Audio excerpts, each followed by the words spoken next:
নমস্কার বন্ধুরা, বাঙালি রান্নায় সকলকে স্বাগত জানাই। আজ আবারও চলে এসেছি নতুন একটি ভিডিও নিয়ে। পুরো ভিডিওটা আপনারা দেখতে থাকুন, আশা করি আপনাদের ভালো লাগবে। আর আপনি যদি আমার চ্যানেলে নতুন হয়ে থাকেন তাহলে চ্যানেলটিকে একবার সাবস্ক্রাইব করে দেবেন প্লিজ। তো আজ আমি টমেটো সস বানাচ্ছি। তো কিভাবে বাড়িতে টমেটো সস বানানো যায় সেটাই আপনাদের সাথে শেয়ার করব। তো এখানে আমি 2 কেজি টমেটো নিয়েছি, পাকা পাকা দেখে। সস বানানোর জন্য টমেটোগুলো একটু পাকা হলেই ভালো হয়। একবার ভালো করে ধুয়ে নিয়েছি সব কটা টমেটো। তো কেটে নিতে হবে। ধুয়ে নেবার পর আমি কেটে নিচ্ছি। টমেটোগুলো একটু কুচি করেই কাটবো। তো চলুন আমি সব কটা টমেটো এইভাবে কেটে নিই। এখন টমেটোর দাম কিন্তু অনেকটাই কম, তাই বেশি করে বাজার থেকে কিনে এনে এইভাবে বাড়িতে বানিয়ে রাখতে পারেন। টমেটো সস অনেক দিন ভালো থাকবে। তো কিভাবে বানালে অনেক দিন ভালো থাকবে সেটা জানতে হলে পুরো ভিডিওটা কিন্তু দেখতে হবে, স্কিপ করা চলবে না। তো প্রথম থেকে শেষ পর্যন্ত দেখতে থাকুন, দেখলেই বুঝতে পারবেন। টমেটোগুলো সব কাটা হয়ে গেছে। আর একটা প্লেটের মধ্যে দেখুন আমি নিয়েছি 1 টুকরো আদা। তো আদাটাকে কেটে রেখেছি। আর এখানে নিয়েছি অল্প রসুন। তো রসুনটা ছাড়িয়ে রেখেছি। তো সসে এই আদা রসুন খুব বেশি দিতে হবে না, 1 টুকরো আদা আর ওই 6-7টা মতো রসুনের কোয়া দিলেই হবে। আর একটা পেঁয়াজ মিডিয়াম সাইজের আমি কেটে রেখেছি। আর একটা ছোট বিট টুকরো টুকরো করে কেটে রেখেছি। ছোট একটা বিট দিলেই হবে। তো বিটটা কিন্তু এখানে অপশনাল, আপনারা যদি দিতে না চান তো তাও হবে। আমি কালারের জন্য বিটটা দিচ্ছি। কয়েকটা লাগবে গোটা মশলা। তো এখানে নিয়েছি একটা তারা ফুল, অল্প নিয়েছি গোলমরিচ, লবঙ্গ নিয়েছি অল্প, আর নিয়েছি এলাচ অল্প, কয়েকটা নিয়েছি শুকনো লঙ্কা, আর 2-3টে মতো দারুচিনি নিয়েছি।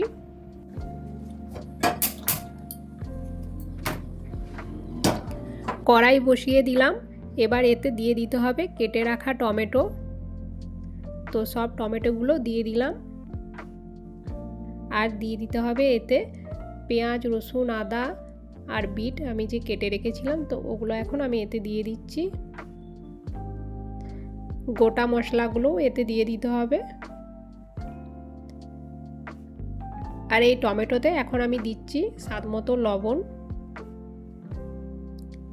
তো সব দেওয়া হয়ে গেছে। এবার ভালো করে একবার নাড়াচাড়া করে সব একসাথে মিশিয়ে নিতে হবে।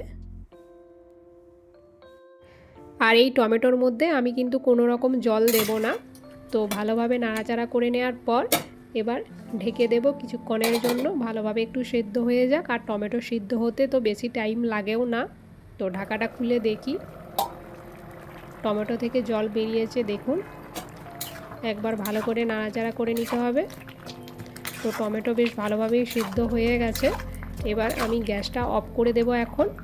কিন্তু এটা ঠান্ডা হতে হবে, ঠান্ডা করে পেস্ট করতে হবে, গরম অবস্থায় পেস্ট করা যাবে না। তো এইভাবে কিছুক্ষণ আমি রেখে দেব, ঠান্ডা হয়ে যাক। ঠান্ডা হয়ে যাবার পর একটা মিক্সার জারের মধ্যে নিয়ে নিতে হবে। এবার ঢাকনা লাগিয়ে এটা খুব ভালোভাবে পেস্ট করে নিতে হবে।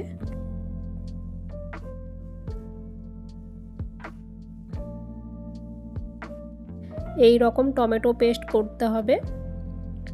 আবারও একবার আমি কড়াই বসিয়ে দিলাম। এখানে টমেটো পেস্ট কড়াইয়ে দেবার আগে কিন্তু একবার ভালো করে ছেঁকে নিতে হবে।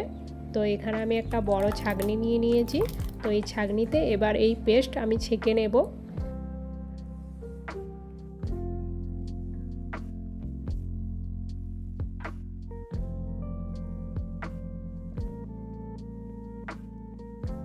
ছেঁকে নিবার পর শেষে যে টমেটোর ছাল আর বীজগুলো থাকবে এগুলো কিন্তু ফেলে দিতে হবে। এবার আমি কড়াই বসিয়ে দিলাম গরম করতে। আর এতে দিয়ে দেব চিনি। তো মিষ্টির জন্য চিনিটা দিচ্ছি 1 বাটি মতো আমি চিনি দিলাম। আপনারা যদি বেশি মিষ্টি পছন্দ করেন তাহলে এখানে চিনির পরিমাণটা আপনারা বাড়িয়ে দিতে পারেন আপনাদের টেস্ট অনুযায়ী। আর দিয়ে দিচ্ছি ভিনিগার। এই ভিনিগার কিন্তু অবশ্যই দিতে হবে, ভিনিগারটা দিলে তবেই এই টমেটো সস ভালো থাকবে অনেক দিন। বিট লবণ দিলাম 1 চামচ টেস্টের জন্য। 10-15 মিনিট এই টমেটো সস একটু ভালো করে ফুটিয়ে নিতে হবে। এইভাবে খুন্তি করে নাড়াতে থাকতে হবে। আর এই টমেটো সস কিন্তু ফুটার সময় চোখে মুখে খুব লেগে যায়। তো যাতে ছিটকে বাইরে না আসে তার জন্য আমি একটা ঢাকা দিয়ে দিলাম, না হলে নাড়া যাবে না, খুব অসুবিধা হবে। তো এইভাবে খুন্তি করে নাড়াতে হবে। সসে এখন অনেকটাই জল জলে ভাব আছে, তো এইভাবে খুন্তি করে বেশ কিছুক্ষণ নাড়তে নাড়তে অনেকটাই গাঢ় হয়ে গেছে। এটা একদম পারফেক্ট আছে, আর ফুটানো চলবে না। এবার নামিয়ে নেব। এই রকম টমেটো সস একবার বাড়িতে বানিয়ে দেখবেন, খেতে কিন্তু দারুণ হয়, পুরো দোকানের মতো খেতে লাগে, আর কালারটাও কিন্তু খুব সুন্দর এসেছে। তো ঠান্ডা হয়ে গেছে, ঠান্ডা করে নেবার পর এই সস কাচের জারে রেখে দিতে হবে। তো আমি দুটো কাচের জার নিয়েছি, তো জারের মধ্যে এবার রেখে দেব। কাচের জারে রাখলে অনেক দিন ভালো থাকে আর খেতেও ভালো লাগে। তো আজকের এই রেসিপিটি যদি ভালো লাগে তাহলে আমার এই চ্যানেলটিকে একবার সাবস্ক্রাইব করে দেবেন প্লিজ, একটা লাইক করে যাবেন আর কমেন্ট করে জানাবেন বাড়িতে বানানো টমেটো সস রেসিপিটি আপনাদের কেমন লাগলো। আবারও দেখা হবে পরবর্তী ভিডিওতে কোনো এক নতুন রেসিপি নিয়ে। ভালো থাকবেন।